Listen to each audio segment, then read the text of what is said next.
Hello YouTube, Jamie here from FM Scout. In today's video, I'm going to be doing a lower league management guide or tips. I've got 15 tips I want to cover in this video, and we did a video like this last year. It was very popular, you guys enjoyed it, and I've learned a few things since then. That's the good thing about Football Manager, you always kind of learn something new. So like I say, try and stick through this video the entire time. There'll be no transitions. I'm just going to be talking for about 15 minutes. And we're going to go through everything. I'll show you on screen, of course, if there's something specific to what I need to show you.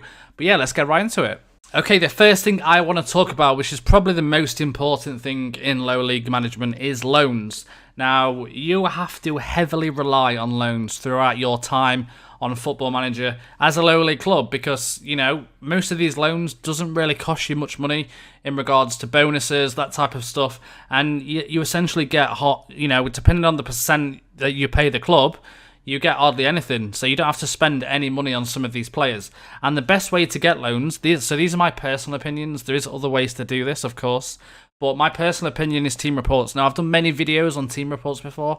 I'm going to quickly show you of how to do it. So what you need to do, it all depends on the league that you start in. So if you start in the National North and South, you can only do team reports from League 1.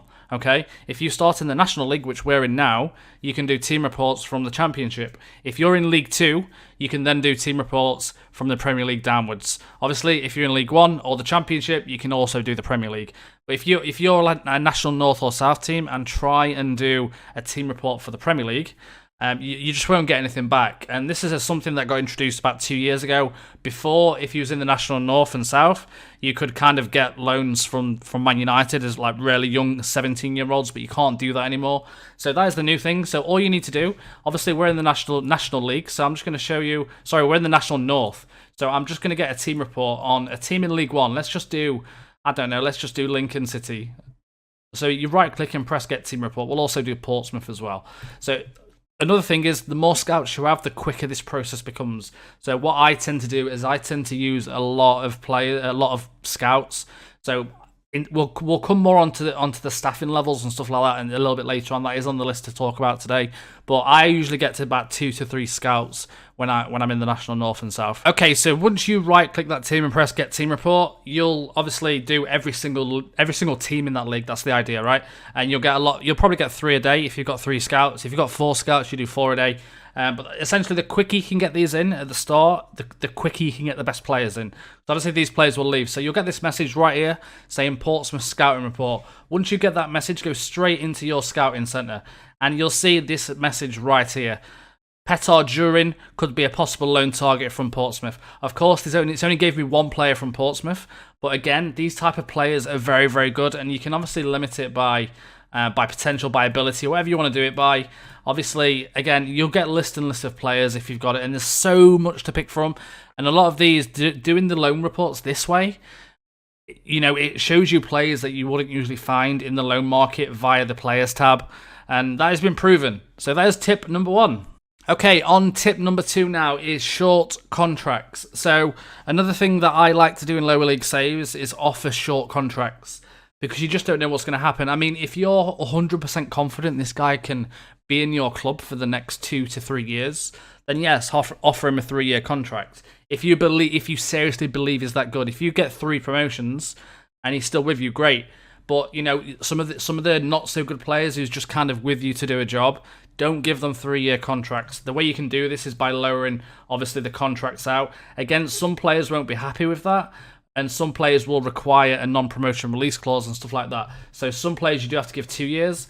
And again, some players will try and negotiate 3 years, but always try and go a year or 2 years. Literally 2 years max is my rule in lower league saves. And yeah, any questions, let me know in the comments. But that is tip number 2. Next one is kind of nothing to show you on the screen, just kind of something to talk about in terms of becoming a selling club.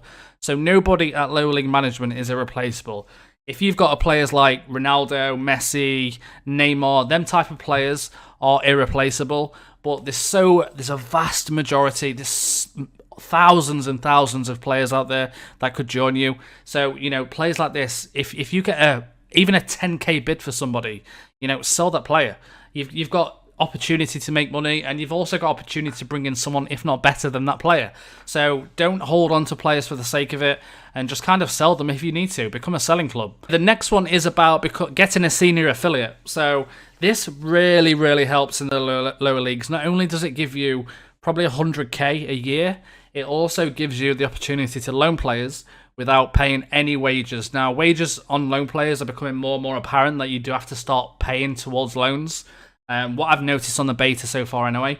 But again, to get a senior affiliate, just press the Club Vision button, press make board request, go to networking, and then press senior affiliate. Sometimes the board will say no, but just keep asking for it. Eventually they will say yes. Like I say, they're saying no to me at the moment, but be persistent, still ask for it, and you can see, yeah, these kind of gave us opportunity to get a senior affiliate. Let's have a look who it gives us. You can see we've got the message from the board saying that we've got an option between Fleetwood and Ipswich for a senior affiliate. Of course, these aren't going to be so high. If you get someone in the Premier League, brilliant. It's all kind of a bit of luck, or a bit of RNG, depending on who you get. But obviously, once you press make recommendations, you'll then get a list of players who's potentially available to join you.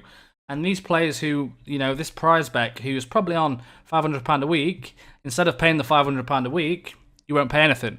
So any players that's available for loans, and usually you get a message each year or January saying that these players are available from your parent club. The next tip, we move on to transfers, and free transfers specifically. So if you're a low league club, don't go spending 10k on a player. You don't need to. Honestly, if from personal experience, I haven't spent a single penny until I've got to the championship and above on players. There's no need. There's so many free transfers out there.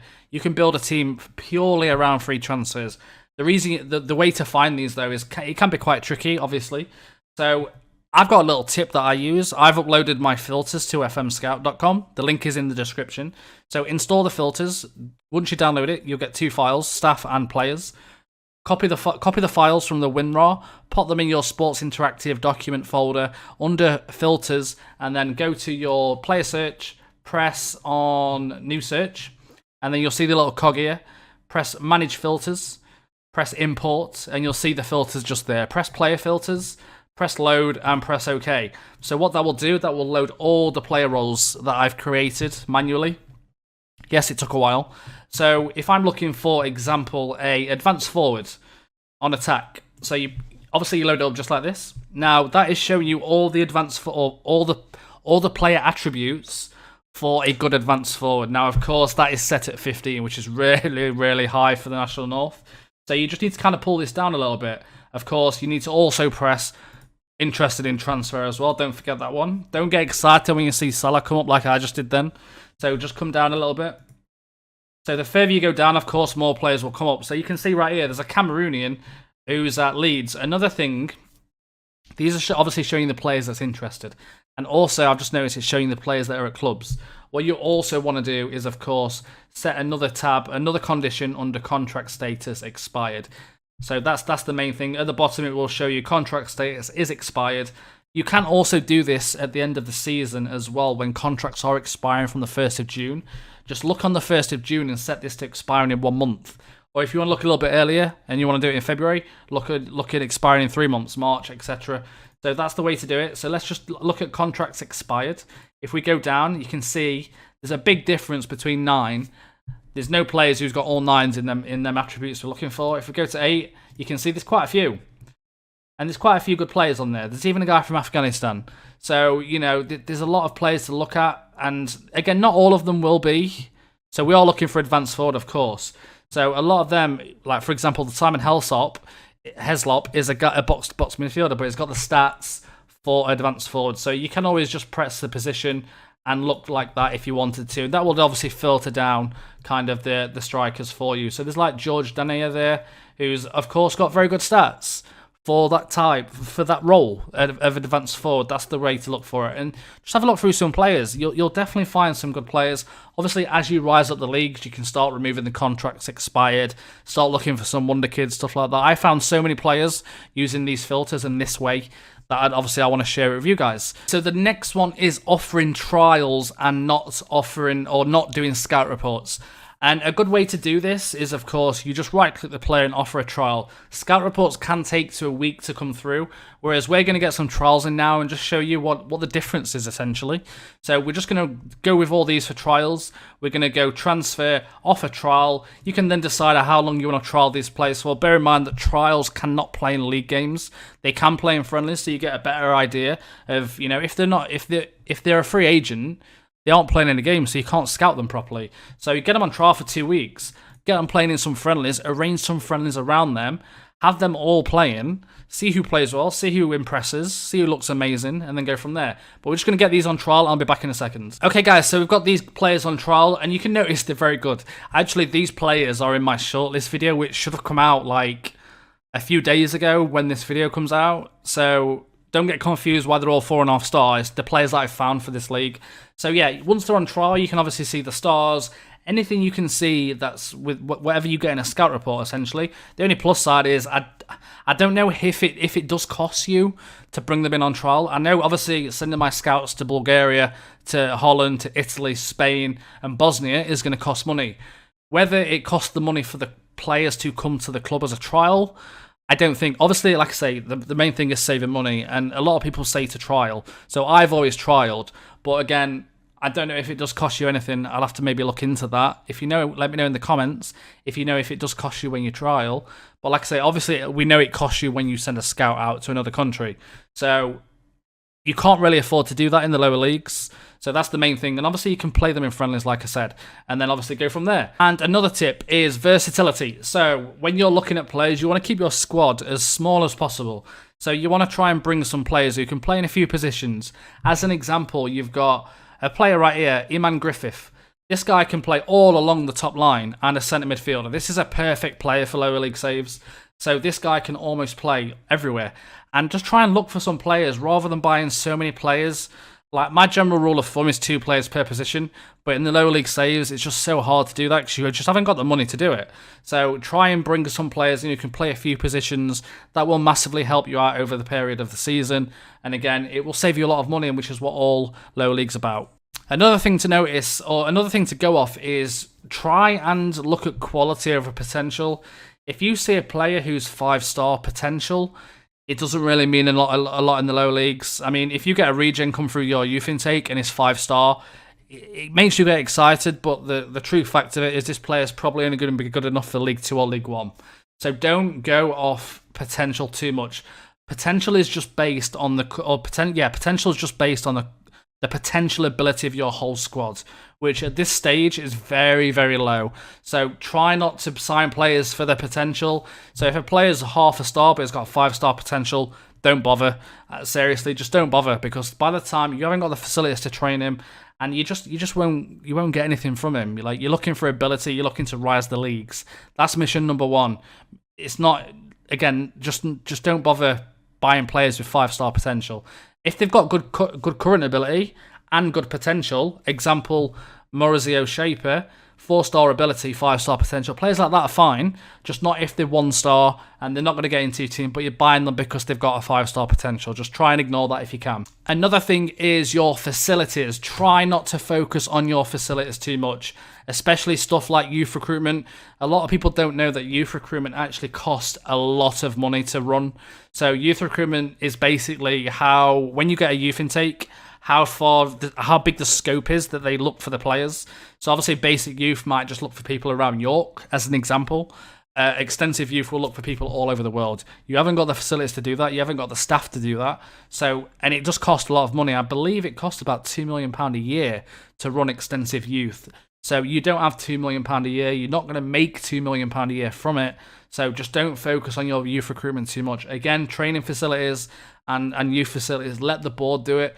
Once you get to a sufficient level where you've got some players you could potentially sell, you've got some potential in your League 1, League 2, and you've got some money coming in, that's when you should start focusing on your facilities. Don't focus on them. If the board do it, that's fine. There's nothing you can do about it. But don't make that plan to do any training, any youth, anything like that, or even stadiums. Just let the board do it themselves until you're comfortable enough with your finances. Another thing I like to do is absolutely get rid of all my youth players. So what I tend to do is I release all of them.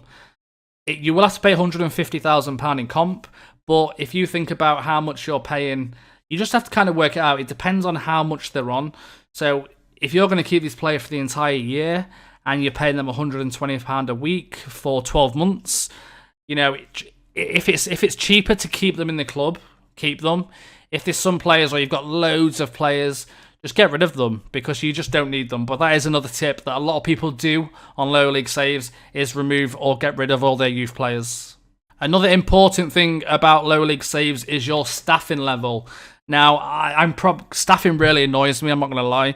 There's some things that I think are absolutely pointless on Football Manager, i.e. data analysts. I never sign data analysts. I never increase or improve my data analyst facilities, even when I'm in the Premier League, because I don't see any benefit from it. All it does is give me a few players in the scouting centre once in a while, and I never tend to sign them. I mean, each to their own, you can play the game like you like. I just don't see any benefit of having data analysts. I don't know if anyone agrees with me. Let me know in the comments if you do agree with me on that. Or if there's a reason that I should be signing them, let me know. But again, physios, stuff like that, just make sure you got one of each. Coaches, always make sure you've got a goalkeeping, a fitness, and a general coach to cover as much as possible. When I say that, don't start looking for coaches who just focus on attacking. Look for coaches who can do quite a bit, and will help you out. Scouts, again, I've gone over scouts, but I like to get my scouts in. Scouts are an important thing in the game, especially for team reports and stuff like that, and finding the loans quite quickly. Director of football, again, another role that I would get rid of straight away. Director of football is probably the most pointless position on this game, and data analyst is second in my opinion. Another one is tactic familiarity. So this one is, you can have 3 different tactics. Obviously, you guys know this. If you didn't know this, once you've picked your tactic and you've changed it around, you've changed anything you need to do in terms of roles, add all 3. So put all 3 of your tactics in the 3 bars. This will just make your tactical familiarity a little bit better, and it will improve a lot quicker over the course of pre-season. Try and get these on before the friendlies. That's the main thing. But yeah, that is tactical familiarity. So another good tip is morale management. So everyone knows FM is kind of a morale-based game. So if your morale is low, you're not going to do as well as if your morale was high. Of course, that's just general rule of thumb. If you are struggling with your morale, you're on a bit of a bad run of form, there's kind of a little exploit. People don't like it. Some people do it. Some people don't. Some people think it's cheating. But one little thing that you can do is if you right-click each player and then go to talk to, so speak about, that's the one. So go to right-click the player, press speak about, press plays prayer, and press praise conduct. So what this will do, you'll see that Steve McNulty is on good morale at the moment. If you always praise the conduct, no matter what they say, they will never get annoyed, and it goes from good to very good. We'll give you another example, just so I can show you that it wasn't a fluke. So Wes York, for example, let's speak about. Let's go to praise player, praise conduct. He's on quite good. Let's go to the top, and he's gone to very good. So this is a little morale boost that you can do. Just talking to your players. Some people think it's just smart management. Talk to your players, keep them happy, praise them once in a while, and then morale goes up. Again, it's just general common sense. And yeah, that is another tip. Moving on to tip number 14 is training. So training, you guys, it depends there's so many different ways to do this. Personally, in my saves, I let my assistant manager do my training. Sometimes if I'm doing a save offline, I'll do my training myself. But the main thing is to prioritize rest over training in terms of lower league saves, because the players need a rest. They haven't got the stamina, they haven't got the physique of what a top level player has to do his training. They just can't handle it. So if you're doing five training sessions a week, it's probably going to be too much. The players are going to become more unfit. They're going to start moaning quite a lot, and no one likes a moaning player on FM. So that's just a little tip on training for Football Manager 20. Just like prioritize the rest over the training. And the final tip number 15, is tactics. So tactics, I would personally go for fluid, rigid, counter, control, expressive, or disciplined. So it's all about finding a tactic that works for your team, and it's what makes or breaks your season, essentially. So at big clubs, you can change kind of any tactic you want, can't you? You can create anything you like because you've got the versatility, the players to do that. In the lower league, you have to kind of adapt quite a lot in terms of the players you've got, because you can't change the team around. Sometimes you're stuck with players that you can't get rid of. So, you know, it's kind of tricky. So just kind of try not to go with something over the top, because that doesn't help. As an example, if you've got a slow defense, you know, having your team players in a high defensive line is going to leak goals. It's kind of a lot of common sense. So, you know, you just wouldn't do that. But that's just a little thing on tactics. I'm going to be doing a lot more tactic videos coming up. I don't want to go too much into it. The last video I did last year on lower league management was kind of too much on tactics. I wanted to give you a few tips on other things that I do throughout lower league saves, which I've already done. But if you've got any questions about anything regarding lower league saves, please let me know in the comments, and I'll try and cover it. If we can do a second video on this of other things that I've maybe not covered, I'm happy to do that. But yeah, it's been a pleasure as always, and I'll see you all next time. Goodbye, everybody.